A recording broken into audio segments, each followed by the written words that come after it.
Fierce Female Filmmakers, a production of Artemisia's Daughters, a non-profit organisation that aims to inspire, educate, empower and employ women of all ages and backgrounds in the film and TV industries. Welcome to Fierce Female Filmmakers. Today, my guest is Elizabeth Healey. She's an award-winning actress. She's appeared in blockbuster movies like Marvel's Doctor Strange, as well as many independent films. She is a television reporter, a documentary filmmaker, a radio host, an interviewer, film director, and screenwriter. And on top of that, she has a PhD in neuroscience. I hope we've got enough time to talk about everything. Elizabeth, welcome. Welcome. Thank you so much. Thank you so much for having me. I'm really happy to be here. I'm just so excited about some of the amazing women that I'm getting to meet through creating this podcast. And I'm always fascinated, like, how did you get to this point? You're all of these things. And I think back when I was training, you had to sort of choose to be one thing. And it was an actress for me. I was a dancer, then an actress. I couldn't be a dancer and an actress. I had to sort of retrain to be a serious actress. I'd like to break down for all of us, really, how you can start at one point from school or from an inspiration and go on this journey to have all these accomplishments. Can you think of that starting point? Yeah, I think, looking back, I think you just sometimes go down a path for various reasons. And then sometimes you realize this isn't necessarily what I want to do or the path I want to continue on. And it doesn't mean that the path you've been on isn't valid or you haven't learned a lot along the way. There just comes a point where you think, this isn't what I want to do for the rest of my life. And that's kind of what happened to me. I mean, to be honest with you, I always knew I wanted to be an actress from the age of eight or nine. I never told anybody. I was quite quiet. I didn't really have anything, I wasn't into drama at school, although I wanted to be, and my family weren't from that world, so it wasn't the sort of thing I was familiar with. And so, you find yourself on a road of academia. It's sort of, you do one thing and then you're good at that, and then before you know it, you've gone to university, and then I was offered a PhD position, which I did. And then I realised when I was offered a postdoc, and I'd gone back, I thought, no, I can't, this isn't for me. And it wasn't that I didn't love science, because I always have loved science. I think it's human science, it's human physiology. I've always loved the human condition and what makes us do what we do. And so I kind of moved closer to the camera, if you like, and started working in science within television. And one thing led to another, and I was asked to do a screen test for presenting, and then I got into drama school, and then suddenly I found myself with this career of being in front of the camera presenting, and then also being in front of the camera acting. And you're right, there was a point where people said, you can't do both. You need to make a choice. People won't take you seriously. But I think things have changed, and I think we are allowed to be good at more than one thing. And I would encourage everyone who thinks that they have to make a choice not to, unless it's what they want to do. Yes, and I also think that you can't separate, you said it very well, actually, you can't separate your science background from your performance background, because you've made a connection to, the intricate working of a human being, which is exactly what actors and writers, filmmakers study. What's the intricate workings of these human beings, whether it's a true story documentary or if it's a narrative, if it's a piece of fiction, you can't separate those two. So having that background, it's always going to somehow inform you in a different way than another creative or performer. Completely. And I think, you learn so much stuff along the way. And I think people say to me, you do lots of different things. I think, no, I don't actually. They're all totally linked, because it's all about story. It's all about storytelling. So, if I'm interviewing somebody about something medical or some sciencey thing, actually I'm asking questions because I want to draw out what they care about, what their passion is, what drives them to do what they do. And it's similar to what I do in the dramatic world, whether it's on stage or whether it's me in front of the camera or writing, you know, I'm interested in the human condition. What is it that drives us as human beings? What is it that makes us get up in the morning? What we care about? So it's all about storytelling. What did you go to drama school, or did Yes. you sort of? Where did you go? I went to a drama school here in London. I did a 1-year postgrad, and funnily enough, I think I came out of that thinking, okay, now I've got a qualification. I am an actor. Yes, you had the validation. Yeah, but actually, don't think it changed me that much. It just gave me a badge. Yes. I think you know deep down what you're doing and if it's the right thing for you. And when people ask me, oh, you know, should I act? I'm like, only if you have got no choice. It's too hard. Yes. Yes. You know what I mean? Well, and I feel a little bit the same about filmmaking. When I decided I really, really wanted to direct, and I felt I didn't have technical skills or education, I sort of pondered going to film school. There are many ways to get to where you're going, and you might go off on a bit of a U-turn or a bit of a circle and come back around and finally go, I just don't know why I wasn't doing this all along. But you have other life experiences to bring to it. And I think, as you said, Alexandra, you know, being on set, you learn so much, you absorb so much, you watch, you know how it all works. And so when I found myself in the director's position for the first time, directing my own thing, my own script, it comes naturally. Yes, okay, you don't know all the tech, you don't know as much about the camera and the gizmos and everything. But to be honest with you, that's what the team is for, that you create around you. That's their expertise. If you have a vision and you have the emotional connection to what you're talking about or trying to communicate, that's all you need, you know, and have a good, clear idea. I think I read something very similar to that when I was struggling with my lack of technical, not just my technical knowledge, but my lack of technical interest. It's just not the way my brain processes information. And somebody said, no, that you don't have to. That's what the cinematographer is for. And he has an entire team of, if you've got enough money, he's got an entire team, you know, helping him set camera and lights and levels. You've got an entire team, you know, doing the costume and wardrobe, which I do enjoy because it's the visual aspect. But really your job is to know the story and have a vision and the tone. And that's one thing that's very exciting when you do know that, especially if you've written the script, you should know it. And, you know, and then it goes into post-production with sound and your editor and your you know, the composer. Like there are all these elements where all of those one-to-one relationships with each element is so important, and it layers and layers and layers. And that's I hadn't expected not to have to know everything. Yeah, and I think you sort of hit it on the nail on the head, really. It is about relationships, but I think as a director, as a film director, from my perspective, is you need to be able to work with actors, I think. And that's a skill I think a lot of people underestimate. And also I think actors can do it quite well. I think because we understand the process, we understand what it feels like to be directed. I think that gives some insight. And that it doesn't necessarily come out fully formed as well. That, you know, can take a couple of takes, or no, let's try it this way, let's try it that way. I was telling you know, how few female directors I had been directed by, but also how few directors actually had any experience of the actor's experience. They had come from being cinematographers or editors. They come from all these different technical backgrounds. Only now are you seeing so many more actors directing themselves, or not being in the film at all and directing something without themselves in it. Have you ever directed yourself? No.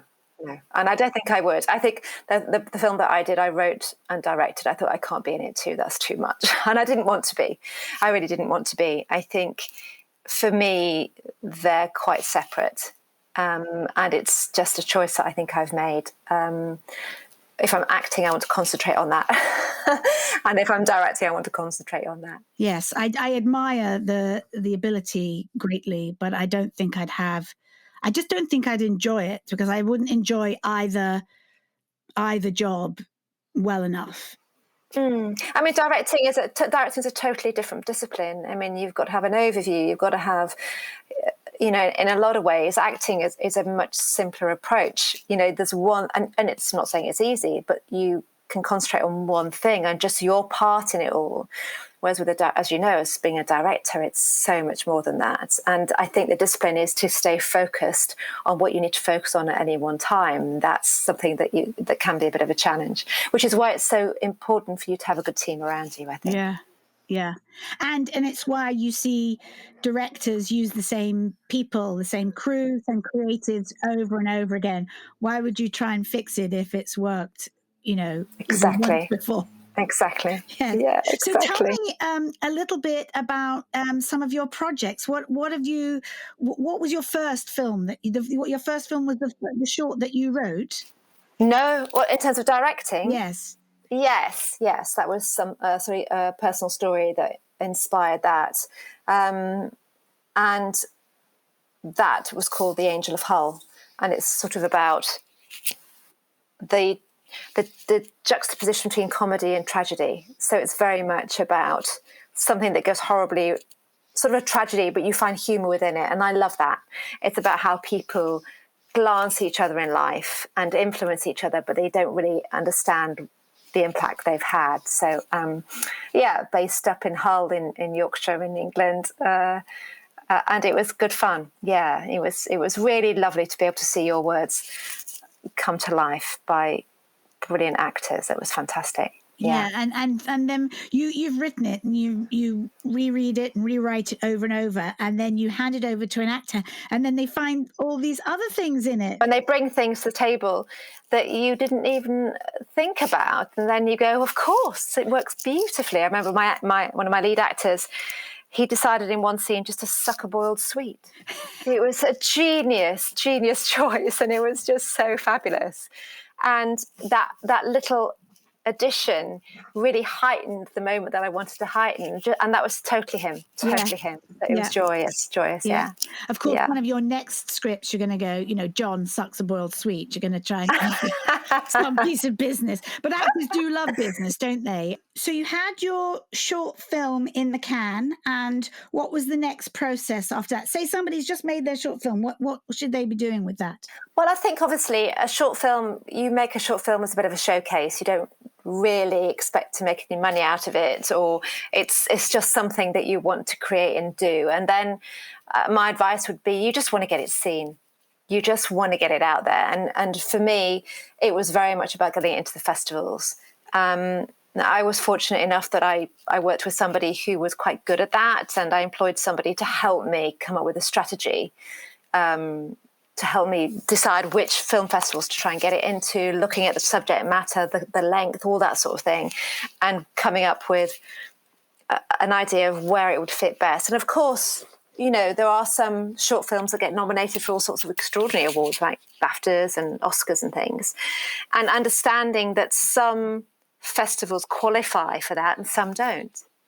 Obviously, the ones that do qualify are going to be much more competitive than the ones that don't. But so you have to marry up getting the film seen and getting an audience for it, and also trying to get it into places where you might get recrecognised for it. Yeah. So, and it's very expensive. It adds up to do all those submissions and then get we've had so much, such a high quality of submissions this year. We're so sorry to inform you that yours didn't make it, but please keep going and all that stuff. And I think that's right. I mean, you don't do it really. I don't know about you, but I make stories that I just want to make. There's something compels you to do it, and then of course you try to get it seen and you want to try and build an audience for it. But that's not where you start. That's not where I started anyway. But it is a fantastic thing to do, and there's nothing greater than seeing your film pop up on a big screen. It's the most thrilling thing.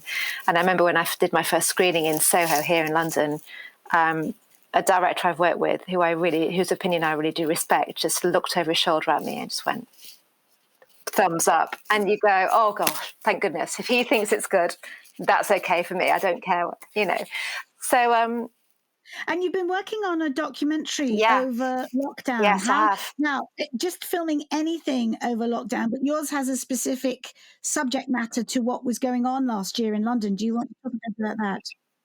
Totally. Yeah. I mean, like many independent people, in terms of what we do as work, a lot of my filming just stopped. A lot of my stuff was going abroad and everything was just shelved.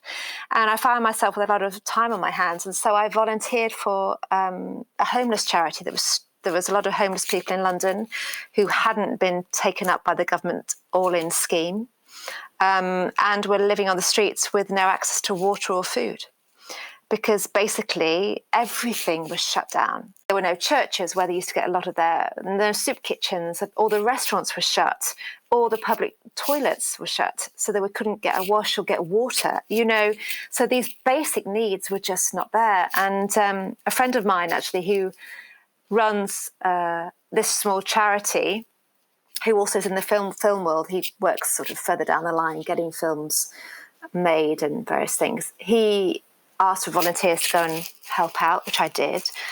And then 2 weeks later, we got a big article in The Guardian, which is a big newspaper here in the UK, and we got a lot of funding and volunteers came. And then I was put together with another filmmaker, cameraman, called Frank, brilliant cameraman, and we decided to film what was going on. So basically, we were out a lot of the time during the whole of lockdown, filming the volunteers, how it all developed, how the homeless people were coping. We found volunteers from all sorts of walks of life. You would have a professor of economics from London School of Economics teaching online during the day, then coming out and walking the streets and handing out food and hot drinks and talking to people. Did you feel like it was dangerous? I mean, I feel like a year ago we were being told how actually it was illegal to go out sometimes. There were points of lockdown where you just couldn't go out. Did you feel like you were sort of taking your own life in your hands by... To be honest with you, it was a very strange feeling, because yes, absolutely, we did not know about this unknown quantity. We didn't know how severe or how transmissible it was or how severe it was going to be. So there was a lot of unknowns. But there's something about crisis, I think, when it just makes people take action. And there was something so compelling about doing what we did. I mean, a lot of the volunteers were out every night, 5 nights a week, more sometimes. And we had about 6 or 7 teams going around different areas of London. And Frank, my cameraman, he did so much filming. But it was also about London, seeing London in that space at that time.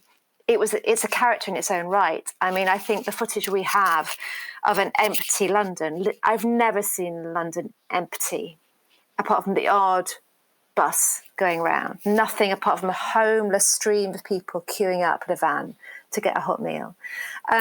It was extraordinary. Was anybody else filming them? No. Was the news filming them? You're going to end up with this amazing historical document. There were some. Of that time. There were some. Occasionally, they got wind of what was going on. But to be honest with you, I think because we started at the beginning of lockdown and we filmed right up to the end of lockdown, we're just charting the life of London and from the homeless perspective during that time. And it's about the homeless situation, but also about human endeavour and the bravery of the human spirit. And it's called I'm Still Here. And we're now about to go into the edit. And so we're putting it all together. So we've got... But you must have hours, yes, and days goodness of me, footage. it's going to be epic. But I'm just trawling through the interviews as we speak. Please, will you stay in touch and yes, let us know, each step of the way and when there's going to be screenings and stuff like that, because I definitely, we'll want to share that on our socials and maybe have you come back again as a guest. I would love that. Now I'm saying this to all the women. You're in the family now. You're one of the daughters. You're one of the daughters, and we want to keep tabs and follow as your journey goes and grows and goes left and right and round the corner and back again. Because I think that's how this life is, and we're all just learning so much from each other. Yeah, absolutely. And I think it's the support as well. And, I think sometimes women are pitted against each other. And that's not our nature. It's not our nature. I think we're actually... I went to a couple of female-centric film festivals with my short film, and I didn't always feel the atmosphere was very welcoming. I want to change that around and go, well, there's a group of us over here who actually want to bring each other all up and along. If you perceive there to be a scarcity of funding or opportunities, then you're not making those opportunities for yourself and with the people around you who also want to make films. That was my takeaway. I think you're absolutely right. I mean, if we go back to the documentary, I'm Still Here, I mean, that started from a tiny, tiny seed. It was just let's just monitor what's going on. And then it built into something. And when people heard about it, we've had funders come on board because of the trailer and the subject matter. We've now got some fantastic producers on board, one of which has just won an Emmy. Misfit Entertainment, they've did that beautiful documentary about Alexander McQueen. They just won an Emmy for a fantastic documentary called Rising Phoenix about the Paralympics. And they are our producing partners. Fantastic. When you had that first conversation with Frank or whoever it was that was coming out, you couldn't have imagined or create, this is what we're going to do. And then we're going to go, because sometimes just the action of doing it, of taking a camera, and I talk to young people and they're like, how can I make a film? I'm like, you've got a camera in your hand. It's never before been so accessible. The only thing you've got to be sure of is that your sound is good. Yes. You can be a bit fuzzy, but make sure we learned that, didn't we, on this recording? But just make sure you've got some investment in your sound, or ask somebody to just be in charge of the sound. And also YouTube videos. There's so much information out there that you can sort of self-teach, I think. But I think it's also, find something that inspires you. I remember seeing a short film. Yeah, it's an Alicia Duffy short film called The Most Beautiful Man in the World. And it was very short, beautifully shot, about a little girl on a hot summer day, bored. And it's just beautifully shot. And the narrative story is hardly any dialogue. In fact, I think there's 2 lines. And that really inspired me. I thought, that's just so...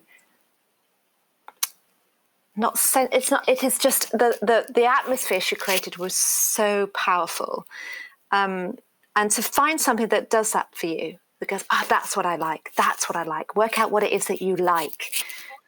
Or I wish I'd made that film. Darn it. Why didn't I get to make that? Why didn't I have that brilliant idea? Well, I'm going to find that film. I'm going to watch it now, and I'm going to put a link in the info here, because I think you've probably said enough. Now we all want to watch it. Great. It's been a few weeks actually since we spoke. We had to sign off last time because of scheduling. Life happened, and now we're back, and because life does go on, we've been locked down and unlocked and re-locked down, and all this time you've been filming and I imagine editing now your project. How's that been going? Well, funnily enough, we're about to start editing next week, so we are quite, and the reason why is that my fellow filmmaker, he went off to the Olympics. So he was busy doing the Olympics. So we had a bit of a hiatus. So yes, we were still filming and we were still interviewing. Just before he went off, we interviewed one of the key players in sort of the homeless world, if you like. And she was fantastic. And we've been trying to get hold of her for many, many months. And I think that's a lesson, is if there's somebody that you think you really need to hear from in your film, if you're doing a documentary, don't take no for an answer. It's all about building that relationship, and it's all about being patient and approaching them again. And over time, they, in my experiences, they do say yes. Yes, if they understand. Yeah, if you're. And why have you been able to put your finger on why they said no in the first place, or were they just hard to approach?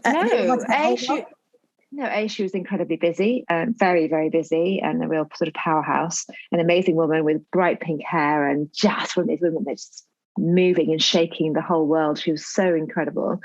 The reason is, yes, she was very, very busy, but also I think sometimes people are a bit suspicious of media, suspicious of film, particularly when the subject you're trying to explore could be skewed one way or the other. I think you have to be very careful about the tone you're taking and be very clear about what your approach is, and that what they're saying isn't going to be taken out of context.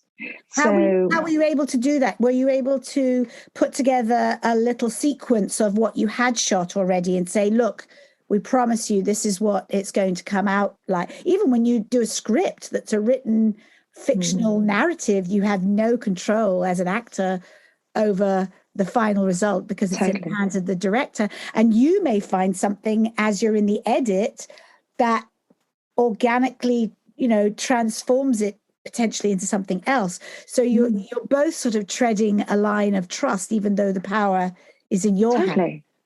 And I think as a performer, as somebody who's spent most of her career in front of the camera and is now moving behind the camera, there is a responsibility that you hand over to the filmmaker, whether it's fiction or whether it's non-fiction, whether it's, this particular documentary it is real life and we're reflecting what went on during COVID on the streets of London. So you have a responsibility to represent that fairly. And so I take that very seriously, because people are stepping in front of our camera with goodwill. And I feel it's a responsibility to make sure that I'm representing them as they would like to be represented. And if I'm going to change that, then I feel it's our responsibility as filmmakers to let them know that's how it's going to be. But I think that comes from your unique standpoint as having been a performer and a presenter and watching stuff back that doesn't relate to anything you thought was going on in your head at the time. And I think maybe you wouldn't get that from somebody who'd only been the story maker, not the storyteller in a documentary. And how do you know when to stop filming as well? Because the story doesn't really end, does it? No. Well, we've had to be quite strict with ourselves and said this. And also you have to think about the film and the festivals you want to get it into and the timeline. I mean, you do have to be quite strict. I find we're saying, okay, it's got to be done. We've got to get the first version by this date, and then we've got to get the music done by this date. And, so you do have to be strict with yourself, but you get a sense of this is the third act and it's coming to a conclusion. And then how it might come to a conclusion may develop in the edit. But I guess there becomes a sense the protagonists within it are telling their story, and you get a sense, I think, as a storyteller that this is coming to a conclusion.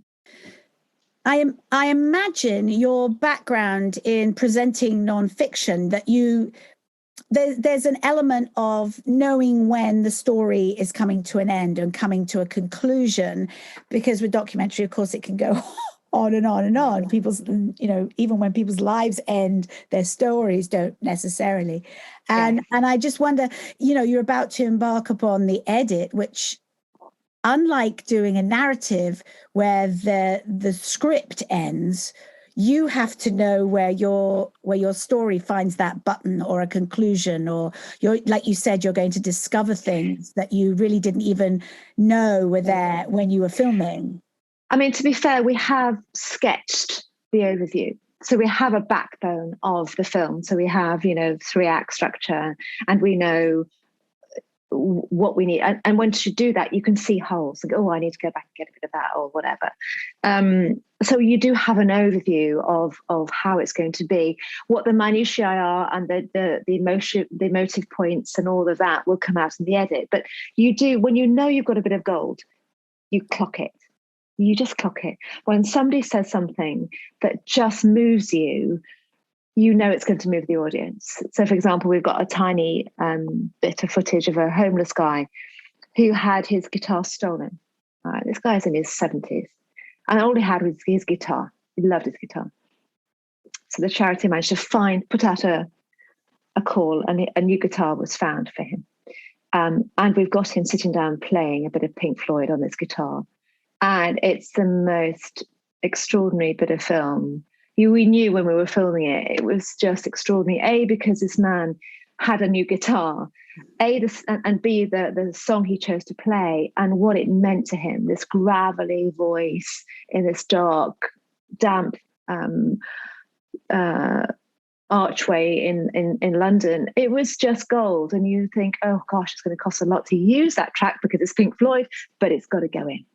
So there's certain elements that you're going to hang things on. And so, yes, as a presenter, I am a presenter, but I'm also the one that's talking to the producer. What are we getting out of this? Why are we here? What do we want this particular participant to reveal to us? So, you get a sense, and I'm very much driven by vision, about pictures, and I see it in my brain, whether it's narrative or whether it is nonfiction. I can see it in pictures. And so as long as I have my Post-it notes on my board and I can pull them and reshape them and rejig them, I get a sense of when it's working and when it's not. Yes. And I think for me, it's not about rules. It's about following your instincts. And what would I want to watch? What I want to learn. I want to be moved. I want to be changed when I come out of the cinema, whatever I'm watching. And that is my premise, that is my driving force. Is this affecting me? Do I need it? And if it's excess, it's got to go. So really, that's kind of how I approach it. Let me ask a little bit about as a presenter, and I'm imagining, when I imagine that, I think of you standing with a microphone with a little cube on it, reporting on something that's just happened, like a storm or something, or you're presenting in a program that has a story and you're telling stories about science or whatever. Yeah, so the stories that I tell are not reportage, they're not factual. Yes, we explore things, but it's very human driven. It's the story behind the tech, behind the science, behind the medicine, whatever. And it can be very high tech or it can be very low tech. So, for example, I was in El Salvador making a documentary on young, fit men dying of kidney disease in El Salvador without any reason, because they were very fit, very healthy. And we went in with an armed guard. We had to make sure we weren't going to different gang areas. Well, sometimes we couldn't film because violence had happened the night before. It was a very tense situation. But these sugarcane workers were dying because they were working in blazing heat, basically doing 2 marathons a day without a break and no water and no shade. So the intervention, if you like, is very simple. They were doing some research about what happens if we give them water and shade and regular breaks. That was a very simple, low-tech intervention. But the story behind it is Manuel, whose father died of this, his brother died of it, his other brothers, he's ill with it.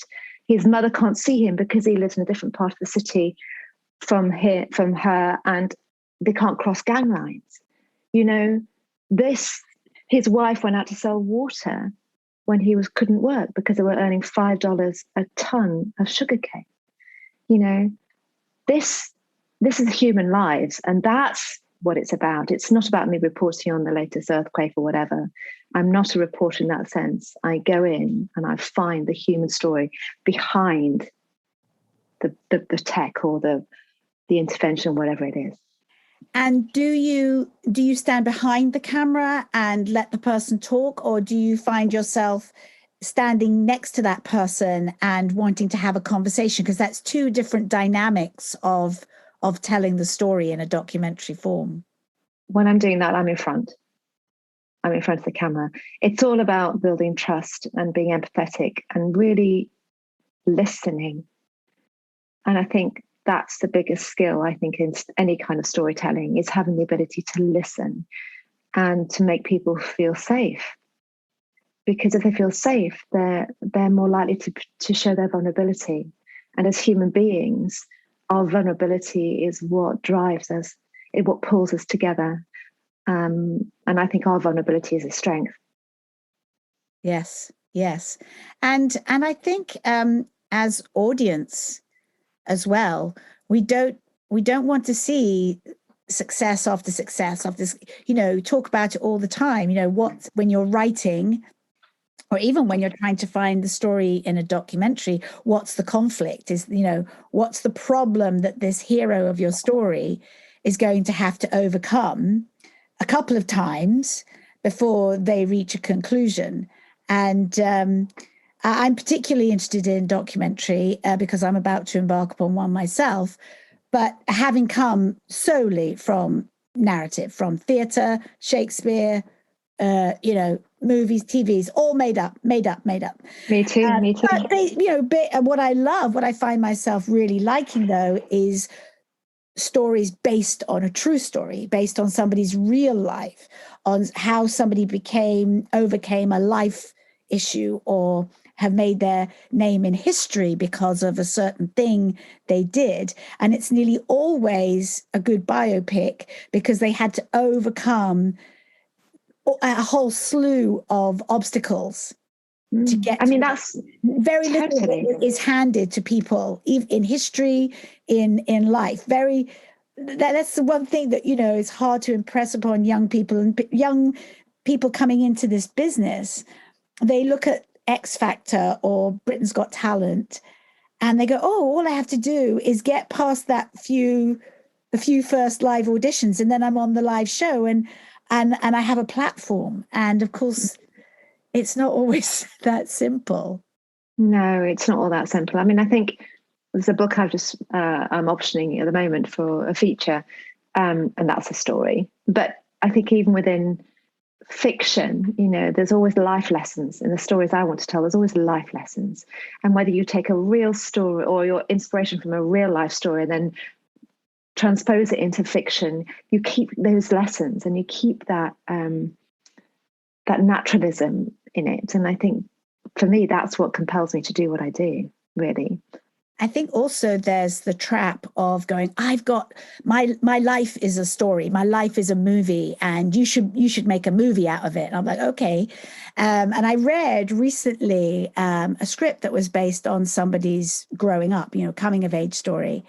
And it was really clear that it was not dramatized. It was exactly what those people said. And there were gaps in the story, which also what makes me think of is like, never let the truth get in the way of a good story, where we're allowed to take artistic license and twist or heighten something. And coming back to your documentary and trying to, and, allowing yourself to pursue somebody who might be a little wary of that. How are you going to frame what I say straight to camera? How are you going to reframe that for the purposes of your story? And I agree, you have to be very careful not to do that in the room, and then not to do that in the edit. And I think, you can go in with certain questions, but I think you always have to be prepared to go off-piste.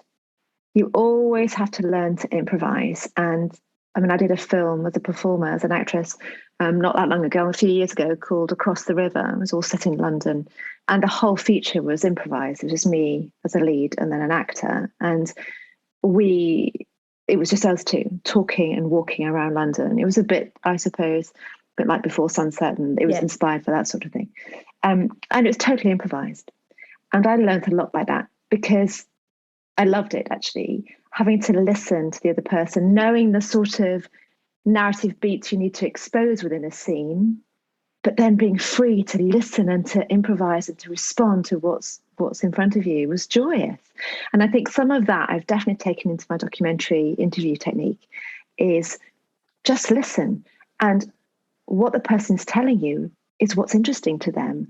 And if you get them talking about what they're passionate about, then suddenly everything changes. Like anything in real life. Did you have much rehearsal on that improvise? Did you sit in a room and go, right, when we're walking along the embankment, we're gonna I know Larry David and what's his show? He will make a sheet, a one page. Okay, this is the scene. This is what has to happen. There's going to be a few jokes in here, and by the end of the scene, we have to have landed there. And the actors all go, okay, and off they go. Did you do any of that, or no, not a lot. We knew we talked a lot about the characters, about their relationship, about their history. The idea was that these two people met later in life by chance. There was the idea is that there's a tube strike in London, and these two people who used to live together, were in a serious relationship and had been apart for a number of years, suddenly find each other face to face. It's just like a rom-com comedy.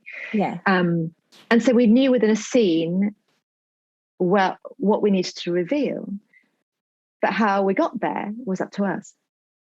So that made sure that we knew that the place of that scene in the story, because obviously you can't jump ahead and you can't jump back. You've got to make sure you're on track. So there are caveats, there are boundaries, but within that, you can play. Yeah. And so what you get are those wonderful improvisational moments that you can't get when you script something. Yeah. I mean, I think you have to be very careful, because when it's purely improvisational, it can be a little bit samey. So you have to make sure you're getting those dramatic gear changes that you can factor in when the script is written and it's set.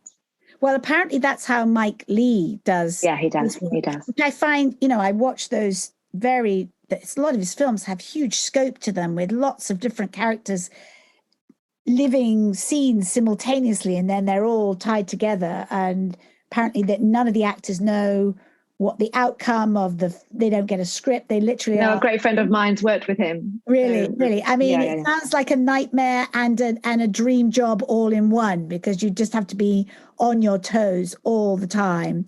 And then he sits down and he transcribes everything they've said, and then he has a script. So he literally reverse engineers the whole thing. Curb Your Enthusiasm is the show I was thinking of. Oh my God. I bet anyone listening was screaming the show at their computer. Curb Your Enthusiasm. But that show was a few years ago now, and it's become quite a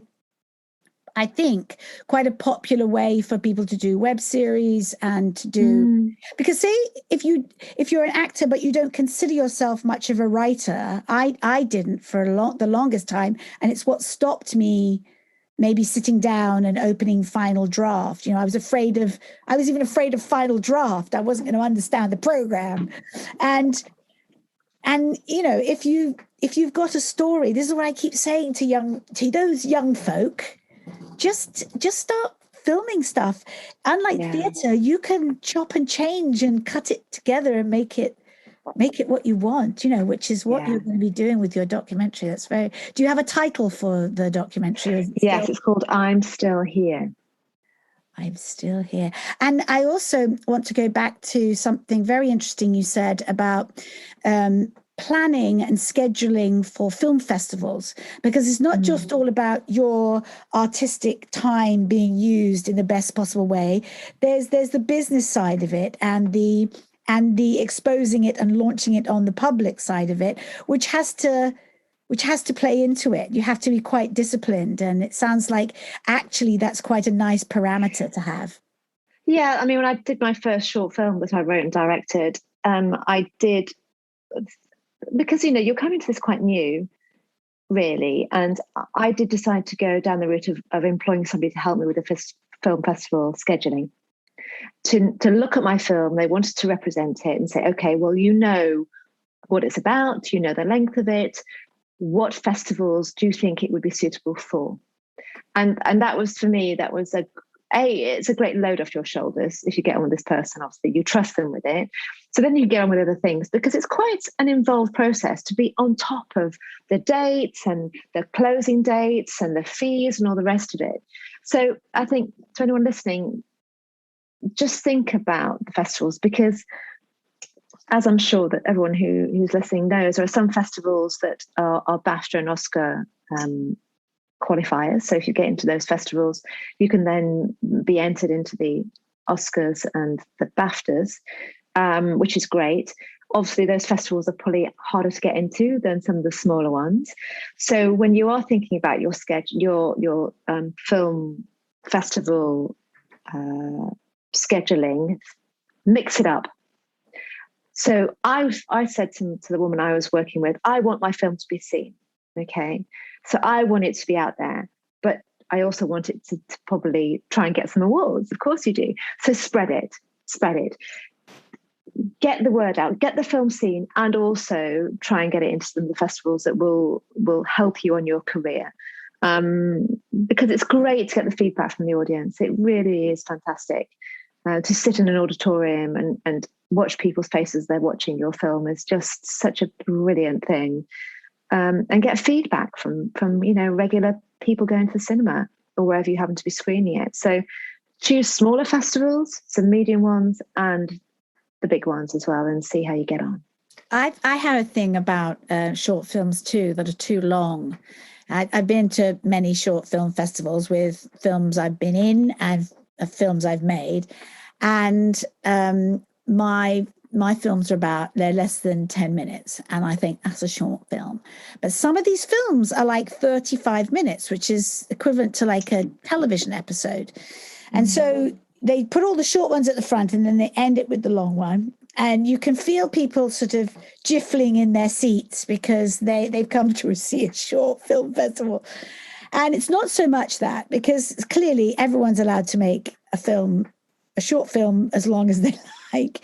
But a tip I found too was don't make it too long, because it's harder for the film festivals to curate longer films. You get more short films into one screening program. If you're the 2-minuters and the 3 and 5-minuters, they get into more festivals because they're just quick and dirty and to the point. And I think, like an on-point tweet, if you can get in and out in a short amount of time, sometimes you have much more impact than just sort of whinging on for 25 minutes. I think it's something to be aware of, is how long does it have to be? And, what are you trying to say with a short film?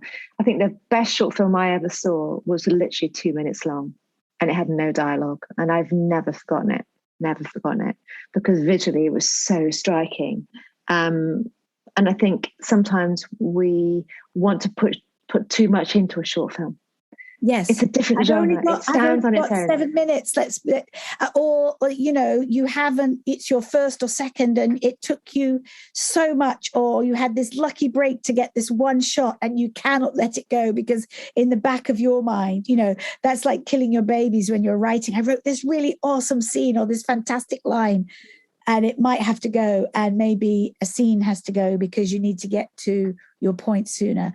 But I get, but having said all that, how do you learn if you don't do all that and go around that loop and then look back a few years later and go, I see now, I can see it now. Yeah. I think we'd all look back and go, we'll do things differently. But then that's part of the process, isn't it? It is. It is. Yes. And sometimes it's dangerous to think that we should be self-editing or literally self-editing our own personalities or our work. I saw a 25-year anniversary screening of Gandhi, and a lot of people involved in the film were there, including the director, Richard Attenborough. And he got up at the end and he just went, oh my gosh, I haven't seen that film for so long. And I saw all the mistakes and the stuff we didn't get. And everyone was like, shh, what are you talking about? You won all those Oscars. You can't, even at any level, you can't possibly not wish you had done it differently. But that makes me think that it actually doesn't matter what you feel about the films you do. It's all about what the audience feels about what you do. That's what we do it for. It's not for us to watch our own films, our own home. It's for it to change and move other people. So, as a performer as well, I know that. The times when I've been on stage and things have gone wrong, and people said, oh, that was great. I remember one time I got the lines totally wrong. It was ridiculous. I won't go into it now, but it just popped out of my head. And I thought, oh, can't leave that out there. I'm going to have to change it somehow, and sort of said something to correct it. But afterwards in the bar, I remember these people coming up to me and saying, oh, I love that jokey bit. I'm like, oh, that was the best bit, So sometimes you don't know. It's about the audience, what they go away feeling and thinking and doing, that is the important thing, I think. But it's the hardest part for us because we're not out there looking in. We are we're where we are in our own little sort of eye of the storm. Yeah. And I think we talked a bit too about being actors in our own films, and how that to me would be a nightmare. It's hard enough being an actor. It's even harder being the director and usually the producer, because at our level we're producing as well. And to do the two, unless you have somebody who you absolutely trust to stand on the monitor while you're, I don't know why I'm even trying to work out how that might be a good idea. But now you're doubling your prism of self criticism and just constantly second guessing. I guess I'm talking about myself and assuming you're the same way, but no, it's not something I would even. No, Yeah. It's when I'm acting, I want to concentrate on acting. When I'm presenting, I want to concentrate on that. When I'm behind the camera, I want to concentrate on that. I think that for me, it's not necessarily something I want to mix. Maybe I will at some point. I mean, I'm working on quite a big movie at the minute, sort of helping produce it, but I'm in it. I can't talk too much about it. It's got some very big stars in it, and there's going to be one point where I kind of step away and just don't concentrate on anything other than what I'm going to be doing in front of the camera. So, yeah, I mean, I don't know how people do it. I don't know how they do both. Yeah, I think they have a lot of support and also good DOP and a good first, definitely. Yeah. I was talking to an actress the other day. She was like, this is a slightly different subject, but you said DP. She's like, I work with these inexperienced directors and they spend all the time with the DP and they're spending time with us. We're in the corner going, can we have a rehearsal? We don't mind just going through it a couple of times. Give us this little bit in the corner. She'd never get any notes. He never gets any notes. And they're over there chatting. Let the cinematographer frame the thing. He'll be fine. Come and work with us.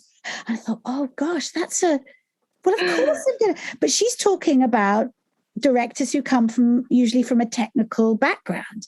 They've been DPs themselves, so they want to chat, make sure the DP's doing what they would do. They've been editors. They've been they're just directors who haven't worked with actors or been to an acting class and observed the different ways that actors come up. She said, we're just expected to come up with it. And of course, when you're really, that's why if you're really talented, you keep getting hired all the time because you can sort of do it on your own. And I just found that to be a really depressing thought. But to be fair, I don't think all the movies I've done, I can name just a couple where we've had rehearsal. It's the way it is. I mean, time's money on a film set, on a movie. You show up, you hit your mark, you do your lines, you do it a few times, you're on to cut and you're on to the next. It's not theatre. If you happen to be with a director who comes from a theatre background, who wants to work that way, then great. But in my experience, it's very rare you get rehearsal on a film set. But I didn't get rehearsal with my actors. Even going in and trying to make small adjustments there was all this, come on, like watch tapping and teeth sucking kind of behind my back. But it was, and I was aware too of our super tight schedule. But unless you have the luxury of time. But I think what she was saying is that even when there is time in it that's not spent on the actors. No, but I think that comes to casting. Mm-hmm. And I think when you're doing a drama or a narrative, if you get the casting right and you have confidence in your performers, then actually let them get on with it. They know what they're doing. They're professionals. Yes. They can take direction in the moment, next take, do that, whatever. For me, I think, and as having been an actor, I'm an actor, I quite like being allowed to just explore. And I think our casting is very important, I think, because they know what they're doing. They should know what they're doing. And the ones that need a little bit of help, fine, young or new or whatever. But I think allowing an actor to be instinctive is very important. Yes. To listen. And so too much direction, too much management. I think you lose that improvisational feel, that listening quality that we were just talking about. yes, yeah, that's a very good point. Yes, and maybe the director's instinct is to go in there and sort of mess it up a bit. It was just fine, but at least then you have some choices as well. You have some choices of take. I remember this is a long time ago. A filmmaker friend, we were at a sort of dinner after the screening, and the main actor was like, "Oh gosh, I think I just gave you some awful performance. Oh, God, I just, because he was being all, self-critical." And I said, well, maybe you gave 2 or 3 choices, but the director he made his choice. You might have thought you made some better ones, but he chose what. And he's like, "Oh, thank you so much for saying that." I was like, well, yeah, it's not theater. If you do it 2 or 3 times, you do it the same way every time, that's what they get. So you have a bit of control.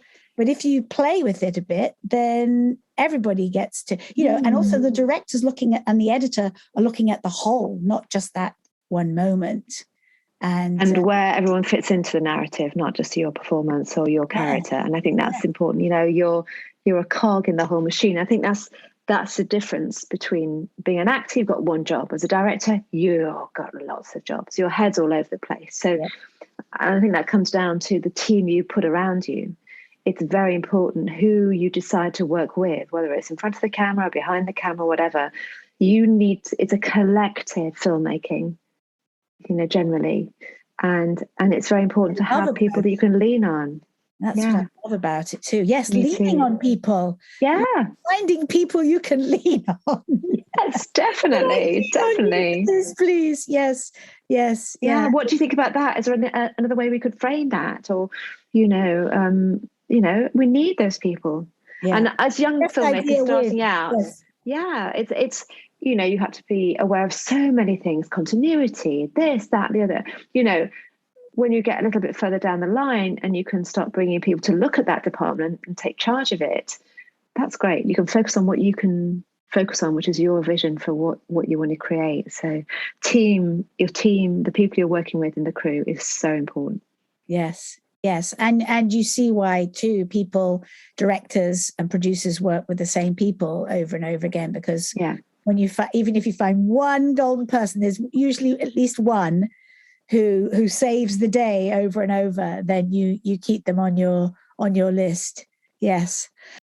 Listen, this has been an incredible addition to what we were talking about before. Thank you so much for coming back, Elizabeth. It's been just lovely and so informative. I love being able to sort of break down what we're doing, what we're trying to do, sharing it with anybody who's listening, anybody who cares. And I know there are a lot of young women and men out there trying to just tell stories. And I'm very excited to see your 2 projects. Oh, thank you. So, and I know I said this, but we're going to have you back when they're out in the world. Let's come back and then talk about the next things you're doing. Because, this is not an end. It's just a pause.